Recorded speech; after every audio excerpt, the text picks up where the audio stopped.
last day of the IATL conference. My name is Donna Bourne-Tyson. I'm the Dean of Libraries at Dalhousie University in Halifax, Nova Scotia, and I'm pleased to join you today to introduce our keynote speaker. Before we begin, we just want to thank you again for your patience and understanding as we bring you this conference in person and to virtual attendees as well. And a special welcome to everyone online. We're working hard to make this a seamless experience, and we hope you're enjoying it so far. So this keynote is being transmitted via Zoom through FeedLoop, and Nizar will be presenting, and then we'll do a Q&A after. For those viewing through FeedLoop, feel free to use the Q&A function, and we will have our in-person FeedLoop moderator ask your question on your behalf. So it is my pleasure to introduce my esteemed colleague, Nizar Ladak, the CEO of the Digital Research Alliance of Canada. The Alliance is a federally funded not-for-profit organization that advances the integration and improvement of digital tools such as advanced research computing, research data management, and research software and related services for Canadian researchers. There is great excitement in Canada regarding the creation of the Alliance after many years of consultations among the sector partners and our researchers. A seasoned executive with more than 30 years experience, Nizar's passion is finding innovative solutions to operational problems and mentoring young professionals. He has a Master of Education degree from the University of Toronto and has completed executive leadership programs at Harvard Business School, Stanford University's Graduate School of Business, and the Rotman School of Management at the University of Toronto. In 2021, Nizar was awarded the Ontario Institute for Studies in Education Leaders and Legends Distinguished Service Award. In 2019, he was selected as one of Canada's top 25 immigrants by the Royal Bank of Canada and Canadian Immigration Magazine. I have the pleasure to work with Nizar on the Alliance board, and I know he will have inspiring thoughts to share with us today. Please help me to welcome to the stage Nizar Ladak. Thank you, Donna. And thank you everyone for this opportunity to speak with you this morning. I wanted to begin by sharing with you that I'm speaking to all of you from the ancestral and traditional territories of the Seminole Tribe of Florida, the Council of the Original Miccosukee, Seminole Nation, who are the original owners and custodians of this land. As we've discussed a number of times through this conference, land acknowledgements prompt us to understand our place within history. I've come to learn more about Indigenous peoples and how they've been harmed by colonial and unethical research and the data sovereignty and research priorities of these nations and communities. Our organization, the Digital Research Alliance of Canada, commits to understanding and taking up the Alliance's role in reducing harm and advancing reconciliation in research.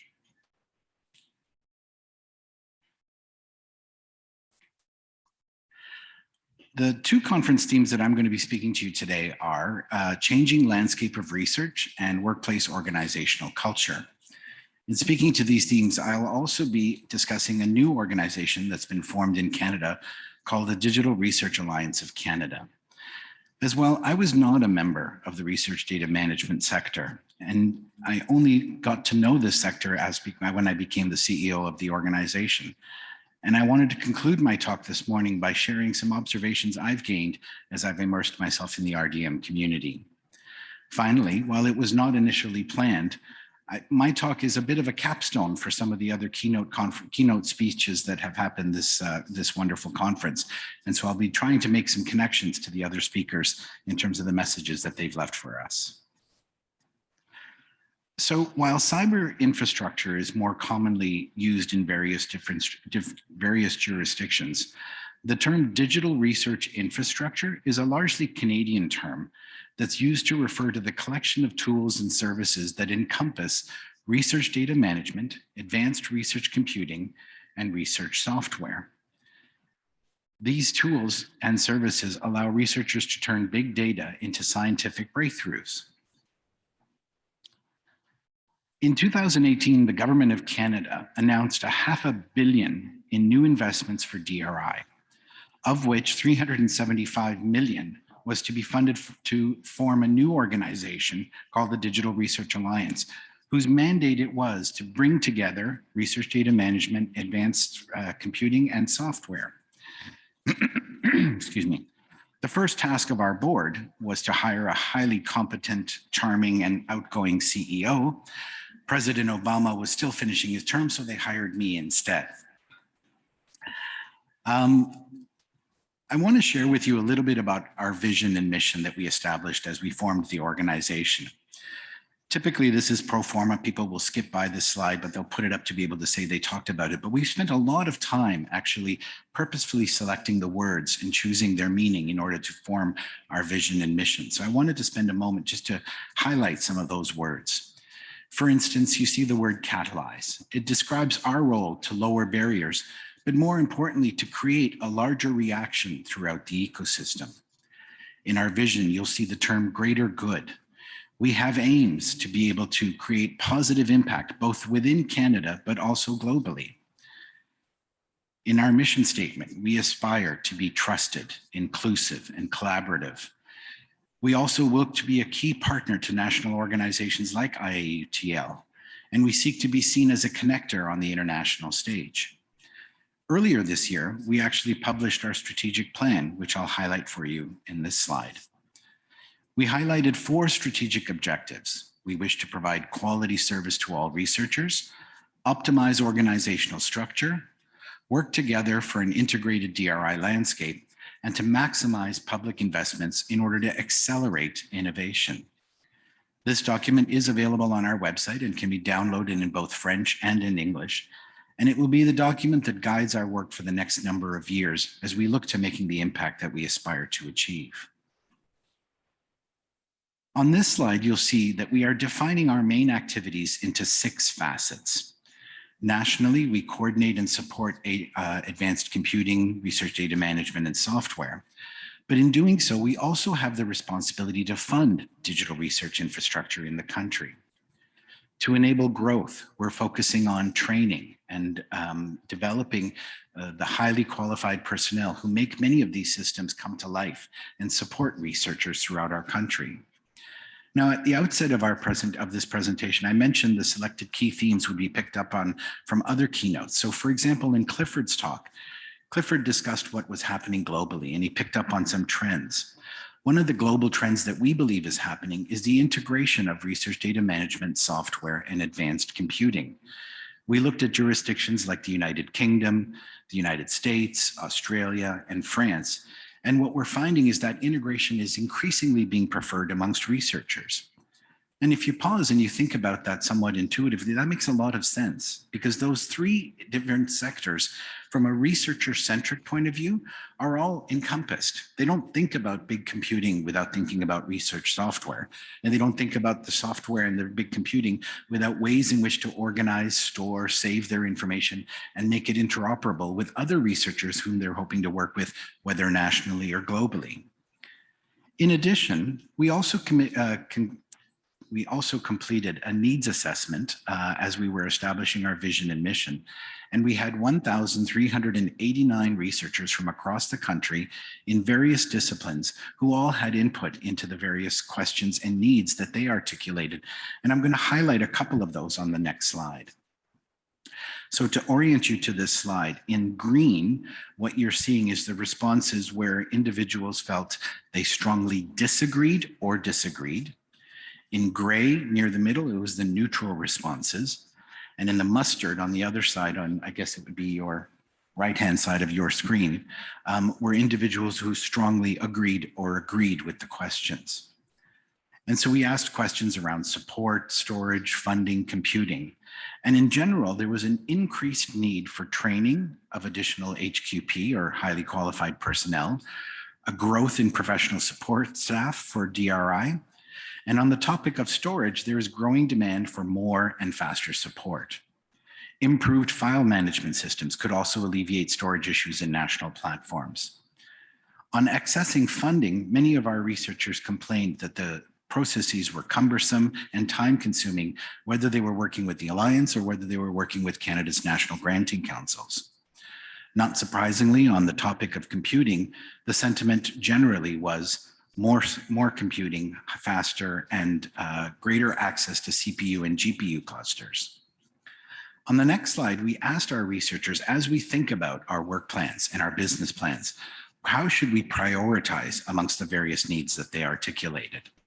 And so again, the legend is the same, where the greens represent the strongly agree and agree, the grays represent the neutrals. But generally, what we were finding was, in terms of the top 4 priorities, funding for professional research support staff was number 1, training for highly qualified personnel was number 2, cloud computing was number 3, and repository storage for sharing data was the 4th area of priority that they suggested.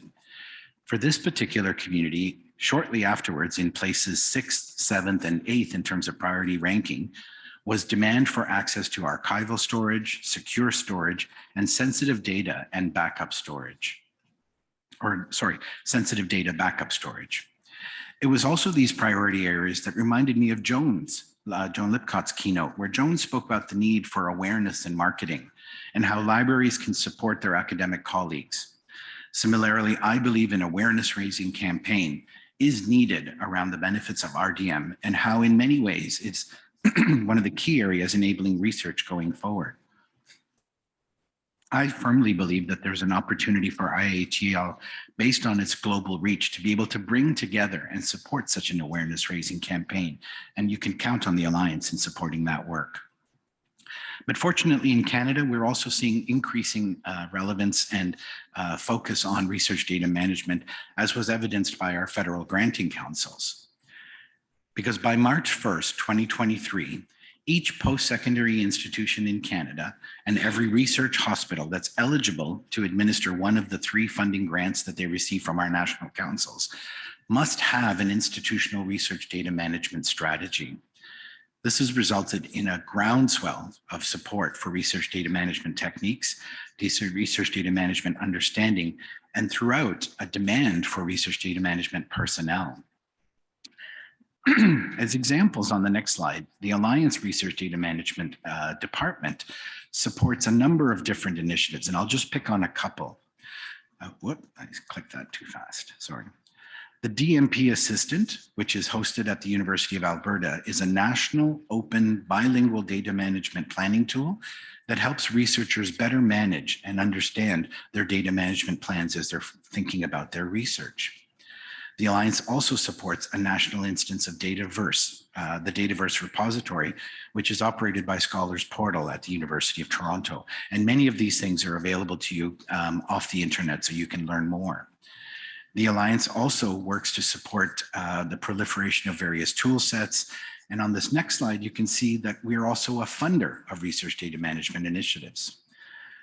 So late last year, we actually funded 2 RDM-related specific funding calls, one that was aimed at improving the stewardship of Canadian COVID-19 data, and the other to help a cohort of Canadian data repositories achieve Core Trust Seal, which is a globally internationally recognized set of criteria that, when met, are an indication of a high-quality repository service. So those are some of the activities of the Alliance, and I mentioned I was going to cover 2 topics. By virtue of us being a new organization, I thought it would be interesting to share some of the experiences we had in terms of developing workplace and organizational culture. The thing to remember, as a new organization, we were actually establishing, recruiting, all during the largest public health crisis of our time. In a recent article surveying the US and Canadian workforce, employees were asked about having to go back to the office and whether doing so would actually prompt them to look for another job. Just under 40% of the survey respondents said that they were unsure, or they probably or definitely would look for another job. The Digital Research Alliance, however, as we started to deal with the Great Resignation, we actually benefited, because we were designing the entire organization from as a remote organization. So we have 67 individuals spread in every province and territory across this country. And many of the individuals, which I've met with and interviewed, shared with me that one of the reasons they wanted to obviously come was the mandate. But I was also given the opportunity to then probe and ask them, why did you want to come here? What was it about the organization's environment?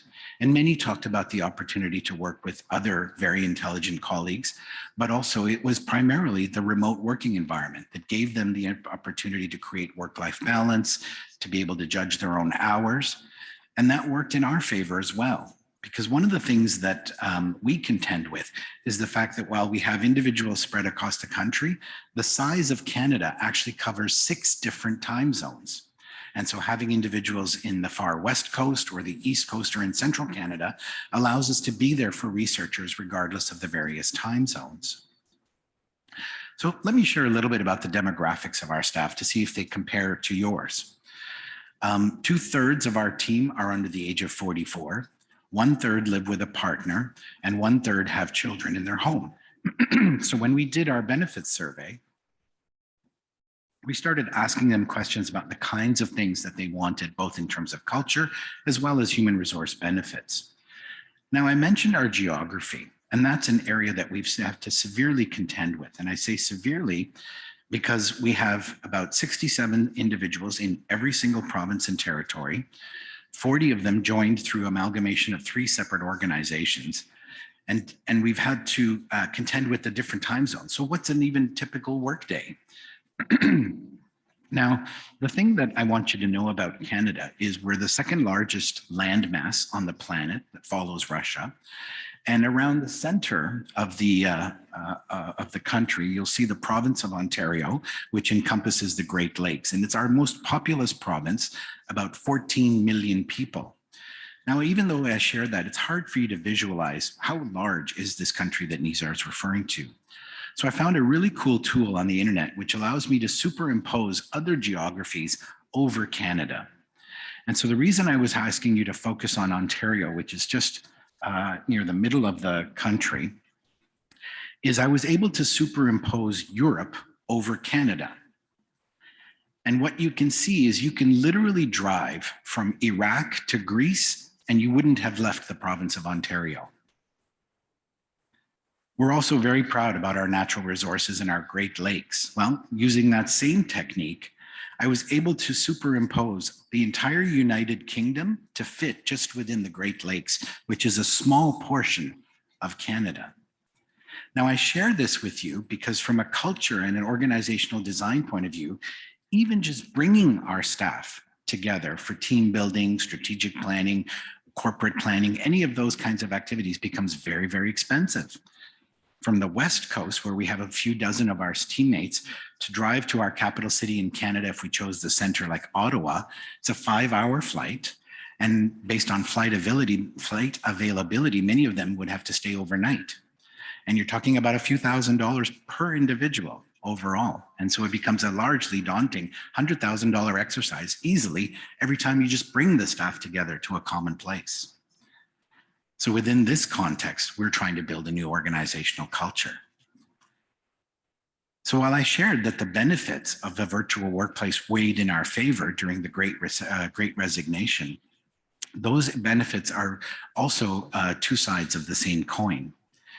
As we've looked at the benefits and workplace impacts from a health and safety point of view, the claims that our insurance companies and others, based on this survey, have found over the last couple of years during COVID, is that there's been an increase of about 68% of claims generally for mental health resulting from stress and isolation. 51% of claims increasing resulting from musculoskeletal issues for poor ergonomics.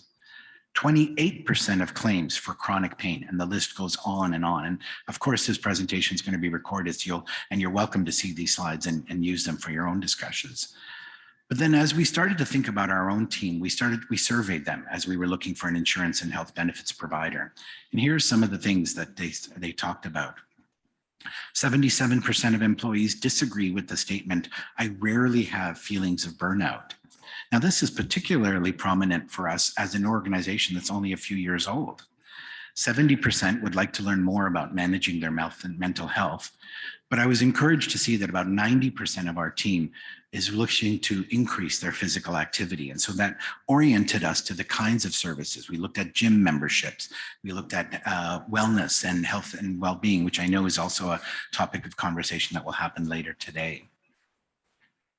When we asked them about leadership and management, 74% of our staff believe that mental health is a priority for managers. 81% of employees look forward to every day. And yet management, we believe, must never rest on their laurels. We need to constantly be thinking about what motivates our team. How should we meet their needs? How can we look at traditional benefits plans versus the ones that they were looking for? I mentioned the fact that we have gym memberships that we subsidize or other activities. And it's been incredible how a simple act of giving them each $500 to be able to decide on the mental health and well-being kind of activities they wish to do resulted in a massive morale boost throughout the organization. $500. We said, use it to subsidize your golf memberships, use it to pay for a gym membership, use it for pet insurance, whatever you may wish. And that has resulted in a massive boom in terms of their well-being and their thinking. And if all of you who are in the administration may appreciate, we spend thousands of dollars in benefits, and yet that gesture, as small as it may be, has resulted in massive benefits. So I really wanted to share that with all of you. The other thing we've learned as we've established a new organization is that research data management colleagues are increasingly becoming very, very high in demand. In fact, I found an article from Harvard Business Review last year, which highlighted that data scientists have been hailed as having the sexiest job in the 21st century. Now, as the slide says, let's just pause there for dramatic effect, because all of you can go home to your partners, to your friends, and you can say, I have the sexiest job in the 21st century, according to Harvard Business Review. In fact, Analytics Insight highlighted that over 3 million new jobs appeared in data science just in 2021 worldwide. So what does that mean for our organization? We're finding that for many of our staff, they're actually being picked up, and they're being picked up for $20,000 to $30,000 Canadian, more than what we were able to offer. And many of them are being picked off by the global behemoths, Amazon, Google, Microsoft, because as a national organization, we're often looking for very seasoned RDM professionals. And so our ability to compete with the global behemoths or these multinationals is not possible as a national not-for-profit. And so often what we focused on when we learned about these challenges in terms of how to retain and keep them, started to look towards what the literature called the response to the great resignation is the great aspiration. And what they found through the literature and through various studies is there's a lot of important information on this slide, but many individuals are asking questions during the COVID pandemic about why am I here? These very strong existential questions. Is this how I wish to spend my time? What do I want to do with my life? And so the trend to want to work from home was not about doing less. It was more about doing meaningful work that contributed to their future and to what they wanted to spend their time. And so this then reminded me of Trevor Dawes' presentation, where Trevor talked about EDI and the impact that it was having on humanity, that we were almost at a bit of an inflection point. And the reason that resonated for me is because our staff told us to use EDI as the cornerstone for building our culture. They said, if you ground our values and you ground our activities in a process and an environment that respects equity, inclusion, and diversity, then that's the culture that we want to be a part of. And it builds on that earlier comment about having meaningful work in the not-for-profit sector, supporting one of the most noble professions we can all speak about, which is research, changing the way we all live, and working in an environment that respects who they are. One of the showcase opportunities that I like to share with my board and with others is that individuals came to me and they said, for the first time in my 15 or 20-year career, I can be my authentic self. And they self-organized a queer coffee corner where members from LGBTQ plus areas or self-defining in that regard have a private coffee corner that's sponsored by the organization where they just talk. How are you being respected? How are you being looked at? Do you feel included? And for those of us who are not part of that particular community, including the CEO, they've said, we'll invite you when we're comfortable. And we were perfectly okay with that. We said to them that we will be allies in your struggles and in your challenges and in your opportunities, but you invite us when you feel it's appropriate, empowering them to decide their future fate. So that's something that I speak very proudly of, because that speaks to the way that our culture is starting to resonate. We also, after developing the board vision and vision with the large community and sponsored by our board, we turned to our staff and we said, You decide the values. You word them as you wish, and you tell us how you wish to live by those values. And this is another proud moment for me as the chief executive, is when you read the words and the manner in which they chose to express themselves. This was entirely by staff. Management and senior leadership had no involvement other than expressing their own desires for values. But the staff came together in a working group and formed these 5 values, which will structure our organization. I'll read them for those online as well, and those in the audience, because it might be a little tight to read. They talked about heartfelt humility. And they said, we will cultivate safe spaces through mutual recognition and respect. They talked about the value of having steadfast accountability. They wish to honor our commitments and our outcomes. They talked about fearless engagement. We seek out new perspectives and celebrate alternative viewpoints. Authentic collaboration. We will build dynamic relationships. And unwavering honesty. We will act with integrity. And so I want to conclude my talk this morning by sharing with you the brand story that we established for our organization, also led by many of our staff.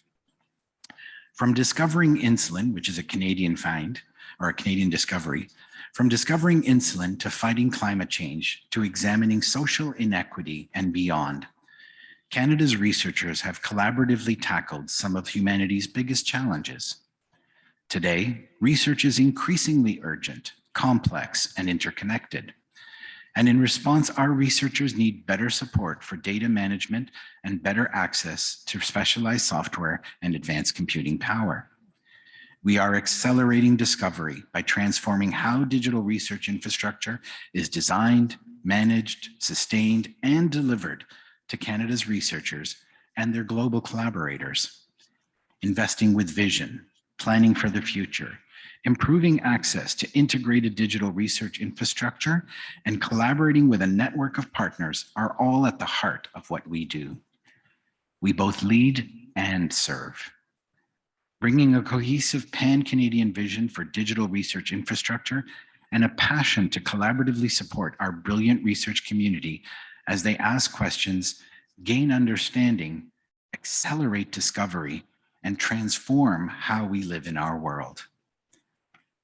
And so I started my presentation by sharing with you that I'm a new member of this ecosystem, particularly the RDM ecosystem.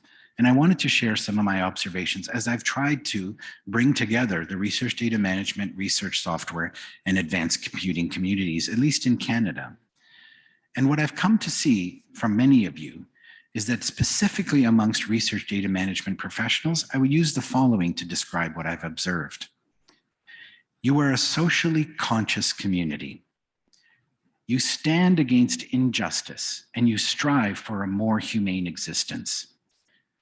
Libraries, by definition, are the great equalizer. They are meant to be places where your socioeconomic status or your privilege does not matter. Because as Joan Lipcott said during her keynote in her talk, RDM professionals enable access to information. Whoops, sorry, that went backward. Access to information. They are stewards and they celebrate cultural heritage. And overall, they have the capacity to change the world in which we live. I want to thank you for your time and for your energy. I want to thank you for your work, because it is my sincere conviction that one of the ways in which we will accelerate discovery globally is by transforming the values of the RDM community to the broader research sector. Thank you for your time this morning. Thank you so much, Nizar. It is not a trivial endeavor to set up a national digital research infrastructure, and it is really inspiring to hear your words and to see what you're accomplishing. Thank you. So we do have time for questions. Good morning, Nizar. Nice to see you again. Nice to see you, Talia. Thank you so much for that very inspirational talk. So the challenge for you has not been small, but it's something that I think the Canadian community has very much been looking forward to seeing come together.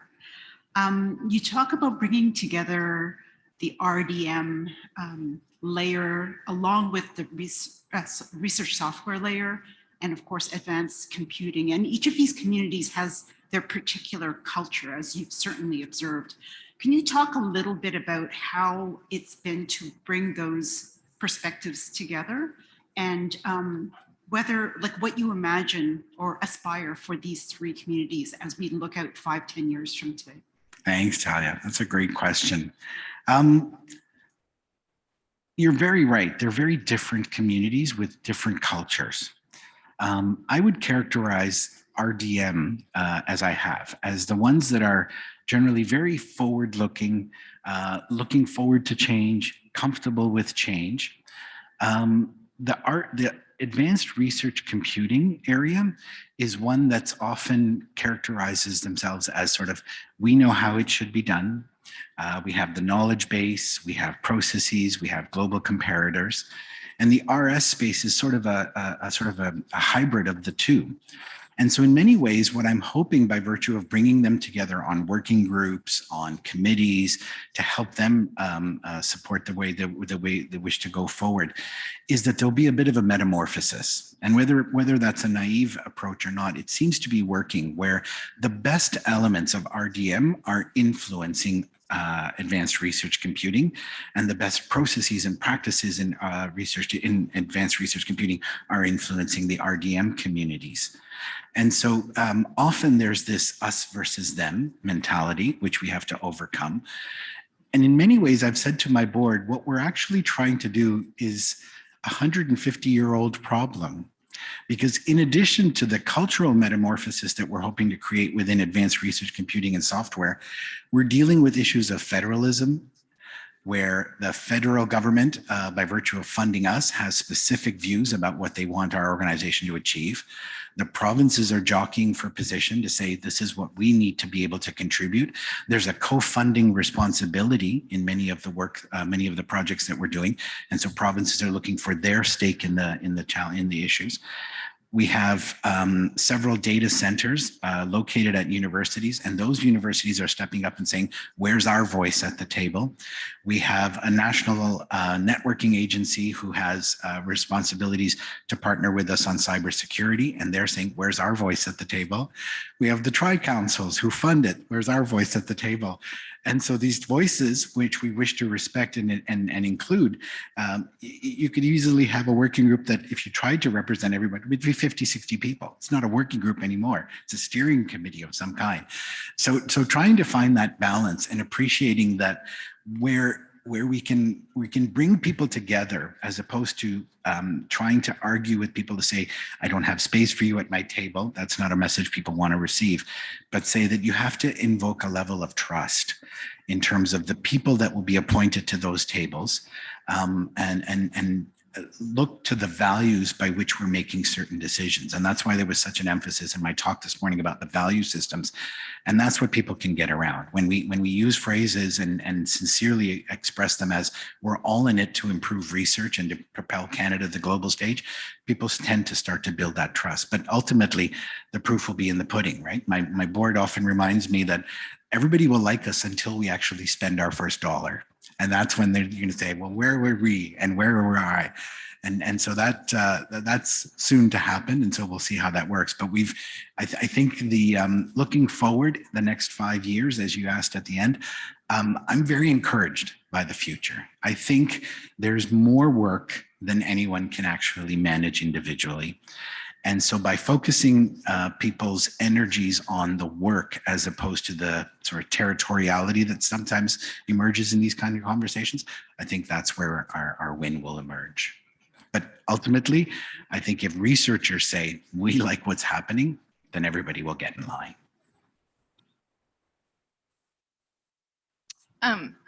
We have a question from the online audience.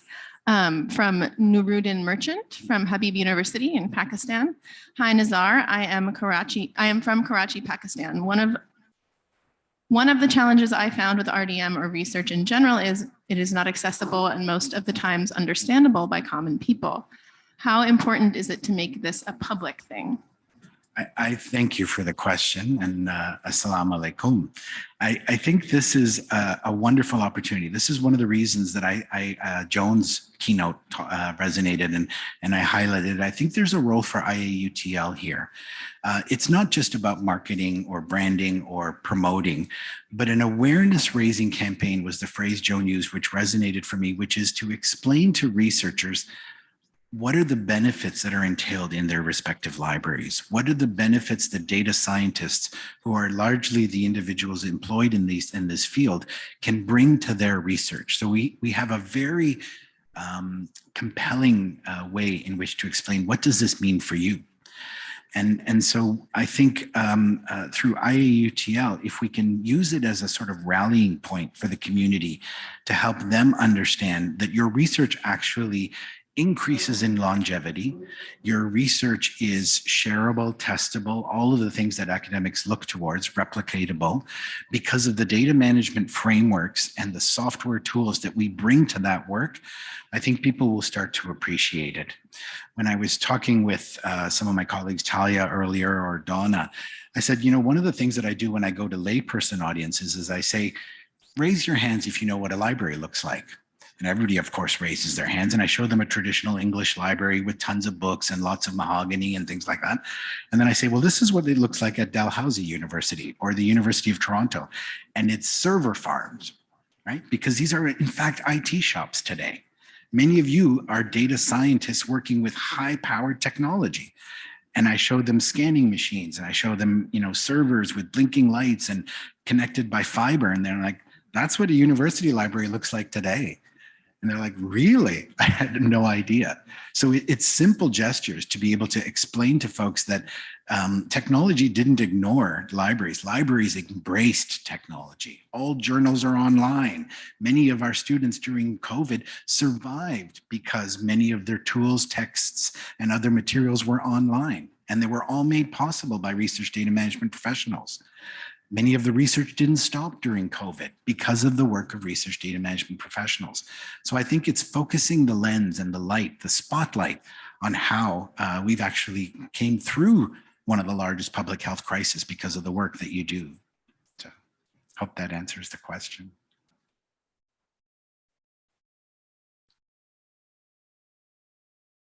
Thank you so much for your interesting presentation. Perhaps I missed out, but I just wanted to find out if your study indicated where these data scientists are being trained. From the library world, in most cases, librarians are learning some of these skills on the job. So I just want to find out if you have an answer for me there. Indeed. I think there's a combination of the sort of traditional academic learning that you do from library school, for lack of a better phrase. Usually master's trained is what some of the global behemoths are looking for. And I use that phrase just, again, not in a derogatory way, just by virtue of their sheer size. So they're often picking up fresh grads out of grad school. But many of them are finding that on-the-job experience is important.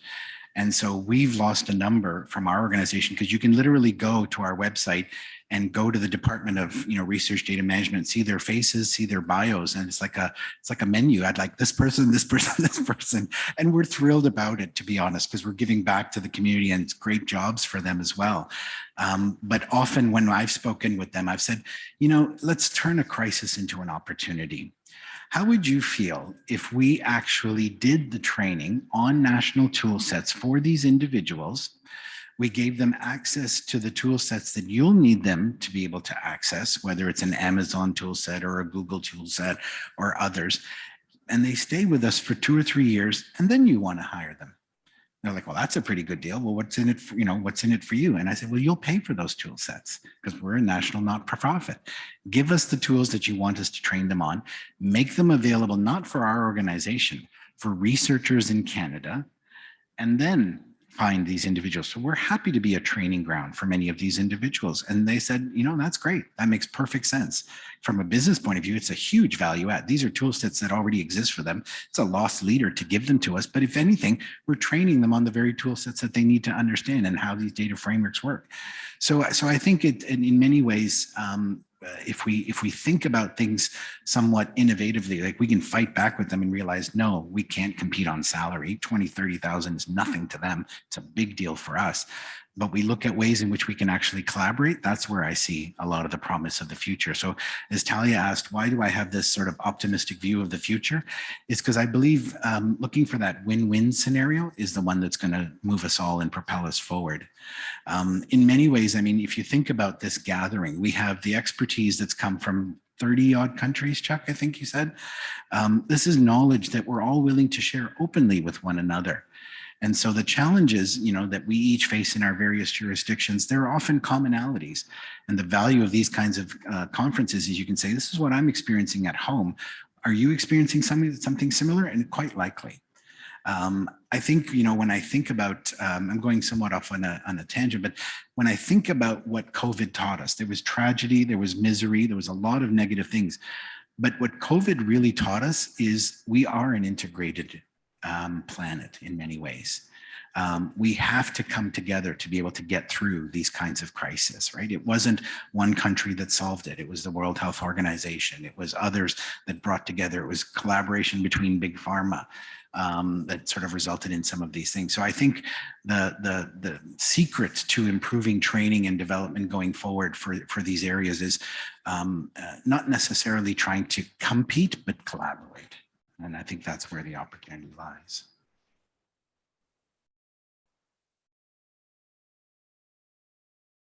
Thank you so much, Nizar. That was a fantastic presentation, and I really loved how you connected the threads from other parts of the conference, the themes and the individuals. And one of the things that I was particularly struck by was your discussion about the challenges of creating a virtual organization in this context.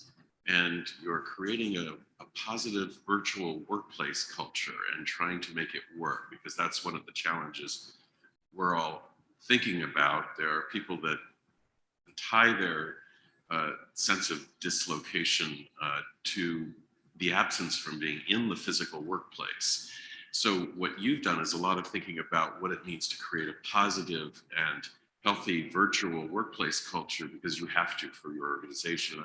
I'm wondering if you have any things you've learned about small things you can do with virtual tools that could help us think about what we're doing as well. Absolutely, Chuck. Thank you. What I would say as I explain some of these things is one of the commonalities amongst all of us in this audience and those online is we're problem solvers. And if you think about the best part of your day, it's often when you're faced with a really challenging problem that your mind just goes, and afterwards, as difficult as it may be, you're like, I solved that problem. And so I always say to myself, why would I reserve that privilege for myself, for my senior team? And do we have extraordinary insights that's going to do that? So whenever we're faced with a problem or a challenge, we turn to our staff and we say, please solve this problem for us. And we turn to them and we said, we believe that we will have to create a positive environment where each of you working virtually are going to come together in ways that work with your schedules, your time zones, and other things. It's a pretty hard problem to solve. How are you going to solve it for us? And so they got together, and the ideas they came up with and you can often give them parameters like any problem. We said we don't have a lot of money to spend, all this kind of stuff. We have to be careful about optics. We're funded from public sector dollars. So starting this week, actually, everyone gets to shut down at 3 o'clock based on your time zone, right? So it's the summer. Turn off your machines at 3 o'clock and enjoy the weekend. And Monday morning, no meetings before 10 a.m. So give yourself time to reacclimatize. Simple gestures. Most of these are professionals. They're working well over their 40 hours. And so somebody goes, oh, you gave them 2 hours off every week? If I had to actually pay them for all the hours they put in, we'd be bankrupt. So 3 o'clock, enjoy your summer, right? Canada has a limited summer, 3-4 months. The other thing we said to them is you're alone in your homes. What can we do to make the environment? So they introduced walking meetings. And we actually have in our Outlook the opportunity to say, I want to do a walking meeting with my colleague. And what that means is you put on your earphones, you take your phone and you book, whether it's a Zoom call or a teleconference, and you go for a walk around your block, and your colleague is going for a walk around their block. But you're out, you're enjoying some sun, you're enjoying some physical activity. We have a water cooler, a virtual water cooler on MS Teams, where people will share things that happened to them on the weekend. Oh, well, it was my daughter's graduation. I'm a proud father. She graduated with a bachelor in so and so. Or, we went canoeing, and they'll put pictures up. And so people will actually spend time on the water cooler, just sharing with one another and getting to know one another in that regard. The other one that I found really interesting that the team came up with is coffee corners every Friday. And the coffee corner is something that they wish to learn about in the organization, but they restrict you from having a PowerPoint presentation. So they say, we don't want you to put up a bunch of slides and speak to them. We want you to come on this 30-minute coffee hour, which is completely optional, and tell us about your work. And they pick who they'd like to hear from. And so, whether it's cybersecurity, the only restriction is no slides. So our director of cybersecurity, Masood, will get on there and he'll talk about the challenges of cybersecurity and protecting environments, and he'll do so extemporaneously, and he'll just talk, and they get to interact and talk with one another. And the other thing, they've made it fun. You have to show up with your coffee. And whether it's filled with coffee or tea, but the other thing they do as an icebreaker is somebody gets to share why that coffee mug mattered to them. Why is that their favorite coffee mug? And it's just a light, fun way, and yet it's encompassing some really interesting and informative things about the organization. So the ideas are never ending when you turn to them. We have a follow-up question from Nuruddin Merchant at Habib University, and he asks, I would also like to know how research ethics drive or are integrated in your organizational work, knowing Canadian society is of highly pluralistic nature. Yeah, that's a great question. Everything we do by virtue of who we serve must be evidence-based. And so whether it's a survey of how the staff are feeling, like the data I showed you today, or it's an approach to where we should be spending our $500 million investments, everything is evidence-based. Last year, we accomplished 3 current state assessments in each of the areas that we were charged to bring together. So we have a current state assessment for research software, for research data management, and for advanced computing. And these were led by community-based working groups, right, where individuals will volunteer all of their time to participate on this working group. And they wrote about a 50 to 80-page current state assessment. And more importantly, we actually make it available on our website so anybody in the world can see what the current state in that environment is. And we used that along with the needs assessment, and we also commissioned some reports. We hired Deloitte Global Management Services to look at what's happening in China, the Netherlands, England, Australia, the United States, Finland, and any other global leaders in this area, and put together for us a global environmental scan. And we put that on our website. And then when we talk about where we wish to make investments, there's a direct line. So you can actually say, in our funding plan, when we are going to spend $3 million or $10 million or $50 million on the following thing, the way the staff have coded it is they've said the evidence for this came from question number 15, 18, and 13 from our needs assessment, or this came from the current state assessment on pages 85 to 89. So there's a direct link always back to where the information came from. And that was important from a transparency point of view. So people don't think that the Alliance has just hired a bunch of staff, they're going in a back room, working in some sort of black box and creating these ideas. We want to be very clear that every idea, every dollar we spend comes from the community and comes from ideas that they've created, and you can draw that linkage directly back. So that's the role that Research Methods has played in our work. Okay, well, I want to thank our keynote speaker, Nizar Ladak, and also thank the audience in person and online for your wonderful questions.